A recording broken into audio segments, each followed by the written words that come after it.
दोस्तों नमस्कार, स्वागत है आप सभी का एजुकेशन मंत्रा में। दोस्तों सुबह के वीडियो में समाचार पत्रों पर आधारित जो भी इम्पोर्टेंट अपडेट्स होती हैं वो आप सभी तक पहुंचाई जाती हैं, जो आपके लिए काफ़ी बेनिफिशियरी होती हैं। तो आज की डेट में भी बहुत सारी अपडेट दोस्तों यहां पर आ चुकी हैं। सीटेट एडेड जूनियर शिक्षक भर्ती, सीबीएसई बोर्ड रिजल्ट, आरओ भर्ती में कोर्ट का फैसला और खाली पदों का ब्यौरा मांगा गया है। नई भर्ती की तैयारी है, महानिदेशक का फरमान और विद्यालयों से हटाए जाएंगे सरप्लस शिक्षक। तो सारी अपडेट्स पर एक साथ चर्चा करें, लेकिन इसके पहले एक छोटी सी इन्फॉर्मेशन।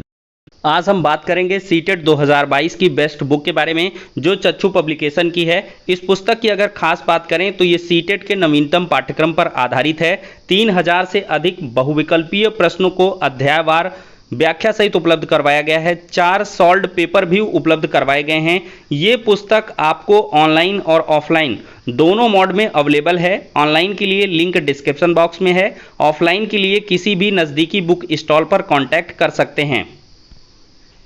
इतना ही नहीं, चच्चू पब्लिकेशन की तरफ से सीटेट स्टडी गाइड के साथ ही साथ सीटेट का प्रैक्टिस सेट भी उपलब्ध करवाया जाता है, जिसमें 2000 से अधिक बहुविकल्पीय प्रश्न हैं, 7 सॉल्व्ड पेपर हैं, 10 प्रैक्टिस सेट भी उपलब्ध करवाए गए हैं, जिनकी मदद से आप अपनी प्रिपरेशन को और भी ज़्यादा मजबूत कर सकते हैं। तो देर किस बात की, चच्चू पब्लिकेशन की बेस्ट बुक के साथ सीटेट 2022 को क्रैक। दोस्तों देखा जाए तो प्राथमिक विद्यालय हों या माध्यमिक विद्यालय हों या राजकीय विद्यालय हों, सब जगहों पर सरकार की कड़ी नज़र है और जो भी यहाँ पर टीचर्स सरप्लस हैं उनको समायोजित किया जाएगा।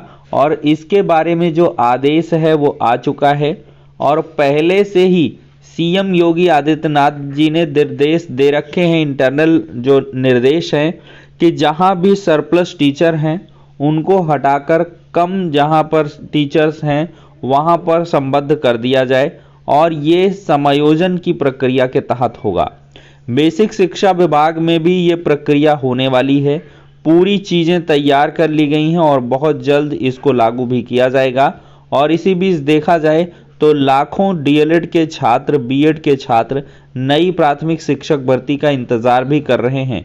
खैर ठीक है, देर सवेर कुछ भी हो, लेकिन समायोजन प्रक्रिया जल्द से जल्द शुरू होगी और समायोजन के बाद जो रिक्त पदों का आंकड़ा है वो आना तय है।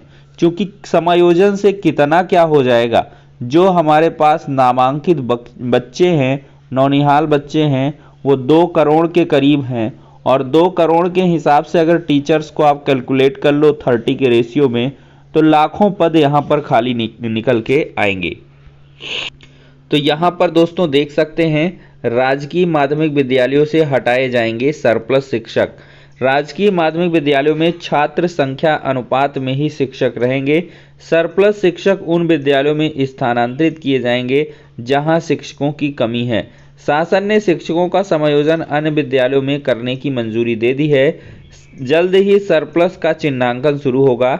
शिक्षा निदेशक माध्यमिक सरिता तिवारी ने 11 जुलाई को राजकीय माध्यमिक विद्यालयों में शिक्षकों का समायोजन करने का प्रस्ताव भेजा था। दोस्तों विभाग ने छात्र शिक्षक अनुपात घोषित नहीं किया है। और देखा जाए तो एडेड माध्यमिक कॉलेजों में ऑफलाइन तबादले, देखिए माध्यमिक शिक्षा विभाग ने स्थानांतरण के दौरान 30 जून तक राजकीय शिक्षकों का ऑनलाइन तबादला किया। ऐसे शिक्षकों की संख्या 150 बताई जा रही है। राजकीय विद्यालयों में प्रधानाचार्यों और अशासकीय सहायता प्राप्त विद्यालयों में शिक्षकों का ऑफलाइन तबादला हुआ है। विभाग के अधिकारी तीनों तरह के तबादलों में कितने शिक्षकों का लाभ मिला है ये सार्वजनिक करने की तैयारी में नहीं है। तो दोस्तों यहाँ पर देखा जाए तो सबसे बड़ी बात यह भी है कि जो राजकीय विद्यालय हैं उनमें एलटी ग्रेड जो शिक्षक भर्ती है उसका विज्ञापन भी आना है और जो पदों की संख्या है वो 5000 के ऊपर हो चुकी है। मतलब कि यहाँ पर 5000 से अधिक पदों का जो अधियाचन है फाइनली मिल चुका है और एलटी ग्रेड शिक्षक भर्ती का विज्ञापन अगस्त महीने की लास्ट तक जारी कर दिया जाएगा। इसमें जो समकक्ष अर्हता का विवाद है बस उसी को शासन को निपटाना है। इसके लिए कमेटी भी गठित हो चुकी है और इस पर जो आवश्यक निर्णय हैं वो लिए जाएंगे, जो निर्देश हैं वो भी मंगाए गए हैं। तो साथ ही साथ देखा जाए तो कोर्ट में भी मामला चल रहा है। तो ये मामला जैसे ही सॉर्ट आउट हो जाएगा 5000 से अधिक पदों पर नई एलटी ग्रेड शिक्षक भर्ती निकल के आ जाएगी और एलटी ग्रेड शिक्षक भर्ती में सिर्फ बीएड के छात्र ही आवेदन कर पाएंगे। डीएलएड छात्रों के लिए कोई भी जगह एलटी ग्रेड शिक्षक भर्ती में नहीं रहने वाली। कल की डेट में दोस्तों सीएम योगी आदित्यनाथ जी का एक बड़ा ऐलान हुआ है। 1 जनवरी से महंगाई राहत दर 31% बढ़कर 34% कर दी गई है। राज्य कर्मचारियों और पेंशनों का जो डीए है वो 3% बढ़ा दिया गया है। इससे दोस्तों 14 लाख कर्मियों को लाभ होगा। 14 लाख के करीब राज्य कर्मचारी उत्तर प्रदेश में हैं। 11 लाख के करीब कर्मचारी पेंशन ले रहे हैं। 3% डीए वृद्धि से चतुर्थ श्रेणी कर्मचारियों को 600 का लाभ होगा और प्रथम श्रेणी में अधिकतम 13,500 रुपये तक वेतन बढ़ जाएगी। तो दोस्तों जनवरी से जून 22 तक का एरियर पीपीएफ में जुड़ेगा। तो दोस्तों देखा जाए तो ये एरियर बन जाता है और साथ ही साथ देखा जाए तो जो नई भर्तियां होंगी उनमें ये डायरेक्ट 34% लागू होगा और जुलाई 2022 से भी 4% डीए की उम्मीद है। देखिए इधर जुलाई 2022 से देय महंगाई भत्ते महंगाई राहत की दर 4% होने की उम्मीद की जा रही है। केंद्र सरकार द्वारा जुलाई के डीए की घोषणा के बाद राज्य सरकार भी अपने कर्मचारियों को इसका लाभ देगी। माना जा रहा है कि जुलाई का डीए दिए जाने की घोषणा सितंबर अक्टूबर तक होगी। तो केंद्र सरकार पहले अनाउंसमेंट कर देती है। 34% जो डीए लागू है वो केंद्र सरकार में बहुत पहले से लागू है और राज्य सरकारें अपनी सुविधा के अनुसार बाद में करती हैं। अब दोस्तों देखा जाए तो सीबीएसई बोर्ड का जो रिजल्ट है वो आ चुका है। 10वीं में 94.40% जो विद्यार्थी वो उत्तीर्ण हुए हैं, जबकि 95% बेटियां उत्तीर्ण हुई हैं और 12वीं में देखें तो 92.71% नतीजा रहा है और 94% लड़कियां यहां पर उत्तीर्ण हुई हैं। एक बार फिर से बेटियां जो है अव्वल रही हैं। बच्चों को अंकों के दबाव से मुक्त करने के लिए मेरिट नहीं, लेकिन इन होनहारों ने हासिल किए 100% अंक। देखा जाए तो बुलंदशहर की तानिया सिंह और युवाक्षी विग नोएडा की हैं 12वीं में और 10वीं में दिया नामदेव शामली, मयंक यादव नोएडा, वैष्णवी विनोद कपासे और लक्ष्य वासुदेव, इन सब ने फुल मार्क्स जो है वो निकाले हैं। 10वीं में 3 लाख से अधिक को 90 से 100% मार्क्स मिलेंगे और प्रयागराज से स्वास्थी ने 10वीं और सुप्रिया ने 12वीं में टॉप किया है। तो दोस्तों त्रिवेंद्र रीजन अव्वल नतीजों में सीबीएसई के 16 क्षेत्रों में त्रिवेंद्रम ने पहला स्थान कायम किया है। दूसरे स्थान पर बंगलुरु और तीसरे स्थान पर चेन्नई है। दिल्ली रीजन चौथे नंबर पर आया है। पीएम नरेंद्र मोदी ने बधाई दी है और सीएम योगी आदित्यनाथ जी ने भी बधाई दी है। यहाँ पर दोस्तों पद न छोड़ने वालों का वेतन कटेगा। महानिदेशक स्कूल शिक्षा के निर्देश पर दूर होगी शिक्षा विभाग में तबादलों की विसंगतियां। देखिए बेसिक और माध्यमिक विभाग के समूह गा कार्मिकों के तबादले में हुई गड़बड़ियां दूर की जाएंगी। इस संबंध में महानिदेशक ने अपर शिक्षा निदेशक बेसिक को निर्देश दिए हैं और साथ ही तबादले के बावजूद पद न छोड़ने वाले बाबुओं के वेतन काटने के आदेश भी दिए हैं। महानिदेशक ने ये आदेश तबादलों में गड़बड़ी की शिकायत व कर्मचारियों की आपत्तियों को देखते हुए किया है। तो दोस्तों पोर्टल तैयार है और जल्द ही बेसिक शिक्षा विभाग में भी जो समायोजन है वो किया जाएगा और इसके बाद जो खाली पद निकल के आएंगे उसके आधार पर भर्तियां होंगी। दोस्तों विभागों में खाली पदों का जो ब्यौरा है वो मांगा गया है। प्रदेश सरकार ने चुनावी घोषणा पत्र के अनुसार सभी विभागीय रिक्तियों को शीघ्रता से भरने की प्रतिबद्धता पर काम करना शुरू कर दिया है। इस प्रतिबद्धता को पूरा करने के लिए सभी विभागों से रिक्तियों का ब्यौरा मांगा गया है। रिक्तियों का पूरा विवरण के आने के बाद भर्ती प्रक्रिया तेजी से शुरू की जाएगी। कार्मिक विभाग ने सभी विभागों के अपर मुख्य सचिव, प्रमुख सचिव, सचिव को इस आशय का पत्र भेजा है और इस पत्र के माध्यम से विभाग अधीनस्थ आयोग, निगम, प्राधिकरण, परिषद आदि की सीधी भर्तियों की समस्त रिक्तियों का विवरण मांगेगा। तो परिषद में भी सीधी भर्तियों की जो रिक्तियों का विवरण है वो मांगा गया है और परिषदीय विद्यालयों में यानी कि प्राथमिक विद्यालय आते हैं और इसमें समूह का, खा, गा, घा की सीधी भर्तियों की रिक्तियों का विवरण तय फॉर्मेट में मंगाया गया है। कार्मिक विभाग ने रिक्तियों के संबंध में 15 जुलाई को पत्र जारी किया था और इसमें 18 जुलाई तक समूहवार रिक्तियों का विवरण दिए जाने के निर्देश थे। तो 18 जुलाई तक सिर्फ खाद्य सुरक्षा और औषधि प्रशासन उच्च शिक्षा विभाग ने ही रिक्तियों से संबंधित ब्यौरा दिया है और अन्य विभागों द्वारा रिक्तियों से संबंधित ब्यौरा नहीं दिए जाने पर कार्मिक विभाग ने 20 जुलाई को दूसरी बार सभी विभागों को इसके लिए पत्र लिखा है। दोस्तों, विभाग ने तैयार कर रखा है रिक्तियों का ब्यौरा। बताया जा रहा है कि अधिकांश विभागों ने सीधी भर्तियों के रिक्तियों का जो ब्यौरा है वो तैयार कर रखा है। विभाग स्तर पर इन्हें भरने के लिए आगे की प्रक्रिया शुरू की जानी है।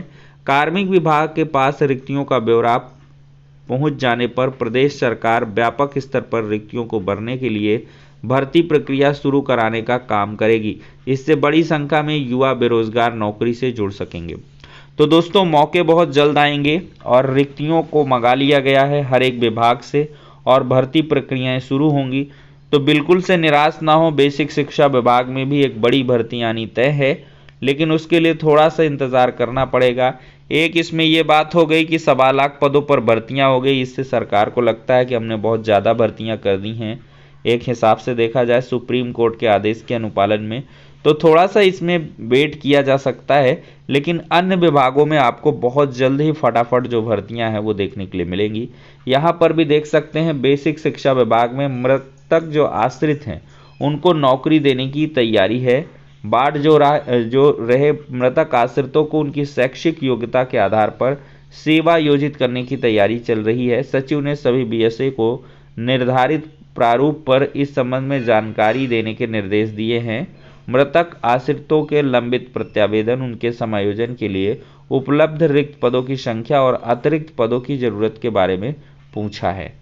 दोस्तों, देखा जाए तो प्रशिक्षुओं को 2-2 लाख भत्ता देने की प्रक्रिया शुरू हो चुकी है।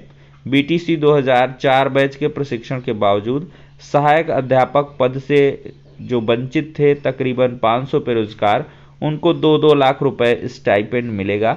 और आरओ परीक्षा की अगर हम बात करें तो इलाहाबाद हाईकोर्ट ने सहायक समीक्षा अधिकारी कंप्यूटर सहायक भर्ती के विरुद्ध दाखिल याचिकाओं को खारिज करते हुए कहा है कि एकल पीठ के आदेश के बाद याचिकाओं की बाढ़ सी आ गई है। तो यहाँ पर दोस्तों कुल मिलाकर मामला रफा दफा हो चुका है। मेधावियों को 10,000 रुपये सालाना वजीफा मिलेगा। इंटरमीडिएट में सफल छात्र छात्राओं के लिए कट ऑफ जारी हो गया है।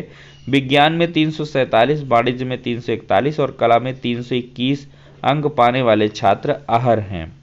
और रिपोर्ट कार्ड में छात्रों का 360 डिग्री मूल्यांकन दिखेगा। अब हम बात कर लेते हैं सीटेट के पाठ्यक्रम के बदलाव के बारे में। दोस्तों, देखा जाए तो सीटेट का जो पाठ्यक्रम है 2022 का वो हल्का सा बदल के आएगा और आपको उतना महसूस नहीं होगा, लेकिन यहाँ पर देखा जाए तो ऐसे प्रश्नों को रखा जाएगा जो डायरेक्टली क्लासरूम से रिलेटेड हैं। चूंकि आपका जो एरिया है वो क्लासरूम ही है, तो क्लासरूम के आधार पर ही मतलब प्रत्यक्ष अनुभव पर आधारित जो प्रश्नों की बाढ़ है वो सीटेट 2022 में देखने के लिए मिलेगी। मतलब ज़्यादा कॉन्सेप्चुअल क्वेश्चन पूछे जाएंगे और जो ज़्यादा मतलब न्यूमेरिकल है या डायरेक्ट क्वेश्चन है उनको और भी घटाया जाएगा।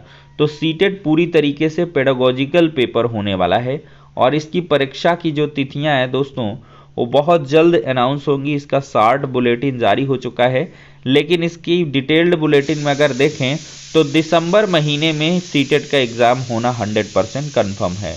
महीने भर एग्ज़ाम चलेगा, किसी भी स्लॉट में आपकी परीक्षा हो सकती है। और दोस्तों, अब हम बात करेंगे एडेड जूनियर शिक्षक भर्ती के संशोधित परिणाम के बारे में। बहुत सारे छात्र पूछ रहे हैं। तो दोस्तों, अधिकारियों का बार बार यही कहना है कि जैसे ही शासन से अनुमति मिल जाएगी हम परीक्षा परिणाम को जारी करेंगे। और जब लड़के धरना प्रदर्शन करते हैं तो ये कहते हैं 10 से 15 दिन का वक्त लगेगा। तो इसमें दोस्तों आपको बड़े स्तर पर दबाव बनवाने की आवश्यकता है।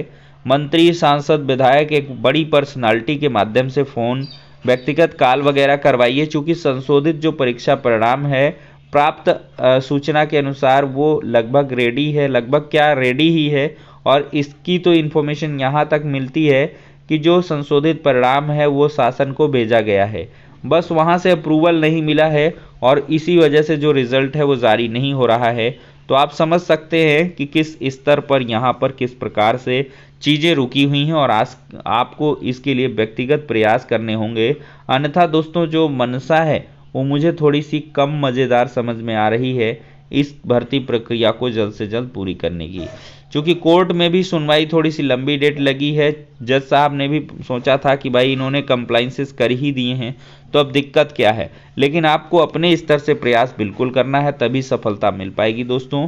अब फिलहाल के लिए सारी अपडेट्स इस वीडियो में डिस्कस हो जाती हैं। नेक्स्ट में मिलते हैं, तब तक के लिए शुक्रिया, धन्यवाद।